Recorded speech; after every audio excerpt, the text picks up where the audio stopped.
연구를 깊이 해주셨는데 시간이 짧아서 충분히 다 발표를 하실 수 없게 된 것을 좀 안타깝게 생각을 합니다. 특별히 민족주의를 전공하신 분으로서 고영구 목사님의 민중적이고 민족주의를 특별하게 또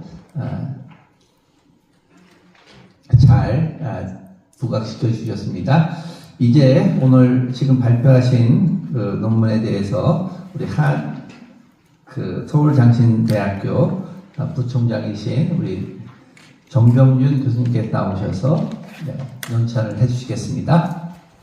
작년 초 고영구 목민연구소는 2차 학술 세미나부터는 고영근 목사님의 영성을 중심으로 50년대, 60년대 하나 끊고 70년대, 80년대 끊고 1990년도부터 2000년대 이렇게 3회로 나누어서 세미나를 진행하기로 결정을 했습니다. 올해는 작년에 이어 최영근 교수님께서 70년대, 80년대를 중심으로 고영근 목사님의 사회적 영성, 기독교 민족주의 연구를 발표해 주신 것에 깊은 감사를 드립니다.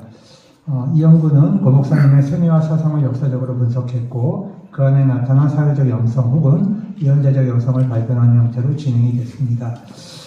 제가 느끼기에 역사가의 글이어서 꼼꼼하게 이제 고 목사님의 모든 글을 다 읽는 과정에서 실증적 측면이 크게 이제 강조된 것 같습니다. 상대적으로 이제 영성적 측면은 약간 덜 강조되지 않았나 저는 그런 느낌입니다. 제 개인적인 생각입니다.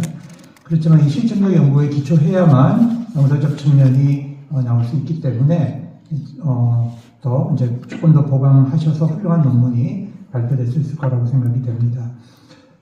좀 뛰어 넘어가겠습니다. 최 교수님의 글에서 가장 돋보인 것은 고영근의 순교자적 영성과 예언자적 영성이 어떻게 발전됐는가를 굉장히 잘 찾아주신 것 같아요. 국가에 대한 양가 감정 이런 표현도 하셨는데 그리고 나서 그것이 국가교회의 관계를 식별하는데 굉장한 영감을 주고 있다는 것도 굉장한 큰 공헌입니다. 고영근 목사님이 일제야 순교자 영성을 계승했고 68년을 기점으로 예언자적 영성에 근거해서 민족 목회, 목민 목회를 결단하게 됐는데 고영근 목사님이 우상화된 국가주의에 저항하는 영성이라고 하는 일관된 흐름을 찾아낸 것이 굉장히 돋보였습니다. 또 상고 이유서에서 일본 군국주의자들 김일성, 박정희 이 세 그룹이 똑같이 충효 사상을 이용해서 국민을 이제 통제하려고 하는 것에 대한 것도 일관성 있는 이제 지적이었습니다.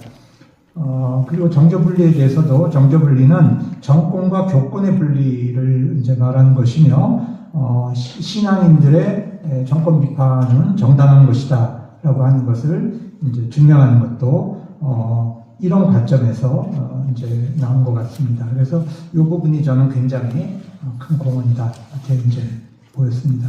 이 연구에 대해서 조금 조언하고 싶은 것이 있는데 80년대 고영근의 민주화 운동이 자유민주주의, 반공주의, 시민적 민주주의, 사회정의와 구조복음화였고 미국에 대해서도 반미보다는 용미, 미국을 이용해서 독재 정권을 이제 몰아내자 그런 것인데 이런 것이 나오게 되는 배경에 대한 설명이 조금 필요하지 않았나. 특히 광주 민주화 운동 이후 한국의 학생운동과 노동운동이 민주화 운동에서 이제 반미 반파시 운동, 일종의 혁명 운동으로 확전환이 되거든요.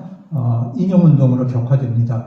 고 목사님은 이런 상황에서 반공주의 입장을 고수했고 반미의 위험성을 계속 견지하고 있었습니다. 마치 이것은 제가 이제 예레미야를 생각했는데요. 그 당시 이제 기득권자들과 극단적 민족주의자 양쪽으로부터 박해를 받으면서도 이 바벨론의 실체를 인정하고 이 포로된 동포들에게 신앙적 현실주의를 택하라고 권고한 그런 이제 현실주의, 신앙적 현실주의도 고영근 목사님이 이제 그런 입장이 아니었겠는가 생각이 되는데 최영근 교수님의 이제 맨 끝에 가서 사회적 영성을 이제 한 4가지로 정리를 하셨는데 첫 번째가 순교적 신앙, 두 번째가 예언자적 신앙, 세 번째가 이제 목민 목회, 네 번째가 이제 이상적 현실주의라고 이렇게 정의를 했던 것도 제가 지금 생각하고 있는 거와 좀 일치된 측면이 있다고 생각이 듭니다. 끝으로 치 교수님은 고영근의 기독교 민족주의는 유기체적 민족주의나 배타적 종족주의 유형이 아니라고 설명을 했는데 무슨 뜻으로 이 말씀을 하시는지 충분히 이해가 됩니다. 그런데 제가 조금 걸렸던 거는 이 배타적 종족주의라는 표현, 이게 이제 우리가 역사학자들에게 있어서 이제 그 아나크로닉한 거, 그러니까 좀 시대와 안 맞는 용어들이라는 생각이 좀 드는데 이 표현이 이제 고영근 시대에 사용된 용어가 아니라 식민지 근대화론자들이 최근에 반일민족주의를 폄훼하려는 의도로 사용되고 있는 용어이기 때문에 혹시 이것이 마치 고영근 시대에 이제 사용된 용어로 오해를 낳을 소지는 있지 않는가 하는 차원에서 그 용어 선택에서 이렇게 좀 이렇게 자극적인 용어를 쓰실 이유는 있을까, 꼭 있었는가 하는 부분에 대한 문제 제기를 좀 드리고 싶습니다. 그 사회적 영성이라는 표현은 사실 제가 썼기는 썼는데 이것이 이제 네 가지 뜻을 갖고 있다는 것은 이제 결론에서 이미 말씀을 하신 것 같아요. 그래서 사회적 영성이라는 부분은 이제 주최 측에서 이제 교수님께 드린 그런 것이기 때문에 제가 여기 쓴 것은 조금 지워주셨으면 부탁을 드립니다. 마치겠습니다. 맞습니다. 지금 일단 논찬을 아주 감사드리고요. 논찬에 대해서 이제 대답을 해주셔야 되는데 혹시 그 질문이 있으시면 질문을 받고 그것과 함께 우리 발표자가 대답하는 것으로 그렇게 하겠습니다. 혹시 질문이 있으시면 질문해 주시기 바랍니다. 네, 그러면 질문이 없는 것으로 알고 우리 최영무 교수님 나오셔서 논찬자에 대해서 발표해 주시면 응답해 주시면 감사하겠습니다. 없다는 거는 뭐 발표가 아주 뭐 완벽했거나 아니면 별로 시원치 않았다 그런 반증이라고 보는데, 여러분들 좀 고영근 목사님, 우리 장신대 신학생들이 장신대에서 사경회 때도 오셔가지고 인도를 하셨던 걸로 기억이 돼요. 그러니까 우리가 좀 잘 연구하고 배우고 또 따라가야 할 신앙의 선배라고 생각을 합니다. 그런 측면에서 오늘 종교개혁 주간에 우리가 이 고영근 목사님의 삶과 역사를 살펴본다는 건 매우 의미 있는 것이라고 생각하고 이 자리에서 하는 것도 뜻깊다고 생각합니다. 정병준 교수님 바쁘신데도 이렇게 논찬해 주셔서 감사드리고 애정어린 그런 조언도 감사드립니다. 근데 저도 왜 교수님이 이 표현에 좀 걸리셨는지 저도 이제 공감합니다.